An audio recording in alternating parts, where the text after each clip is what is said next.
Well, it was all the rage before the housing collapse, and we heard yesterday that flipping homes is making a comeback in Georgia. But guess what? It's also hot in parts of Florida, where the reality show The Vanilla Ice Project takes place. That's right, you heard him. The musician, he is now very successfully buying, fixing up, and selling homes, and he's got a hit TV show as well. Rob Van Winkle, a.k.a. Vanilla Ice, joining us now live from Los Angeles. Rob, great to see you. Thanks very much for joining us. You made a lot of money, right, earlier in your career. You had a lot of big hits at the beginning. You're rolling in it. But is this more profitable than music? You know what? They're both pretty good, to be honest with you. The great thing is I found another passion that does make money, but I enjoy myself as well. I've been doing real estate now for 15 years, and it's evolved. And the good thing is that most people want to hear, is it back? Is it great today? I think it's better than ever. I think the most important thing is that, yesterday's history, tomorrow's a mystery. Take it day by day. And, know your markets. It's very important. Why do you say it's better than ever? It's better than ever for someone who's got the cash and who can do things like, pick up distressed assets or foreclosed homes or that kind of thing? Absolutely. Listen, it's evolved. It's not what it used to be, and that is correct. I mean, the short sales of foreclosures are great, but tax auctions are even better. I just bought the Season 3 house on a tax auction, and if nobody's bidding against you and it's an absolute auction, you can steal these homes for pennies on the dollar.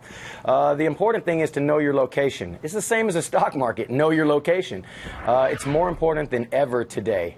A lot of these homes, people see them everywhere from California to New York to Miami, and in between. They're setting 3, 4, 5 years, just rotting, and people don't understand why they don't want to sell them. Well, the short sales and the foreclosures, you go to call these banks, they're understaffed, nobody returns your calls, they're not that easy to get, and what you're saying is, Rob, you got to work like a dog to get this stuff done because you're dealing with all the red tape and the bureaucracy.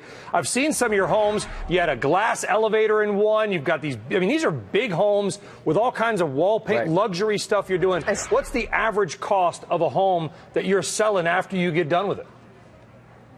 Well, I mean, I'm in the millions. I'm doing the mansions now, but, I didn't start there. And, I worked my way up. And I also do commercial real estate and smaller things like condos and everything, but, they're not on TV.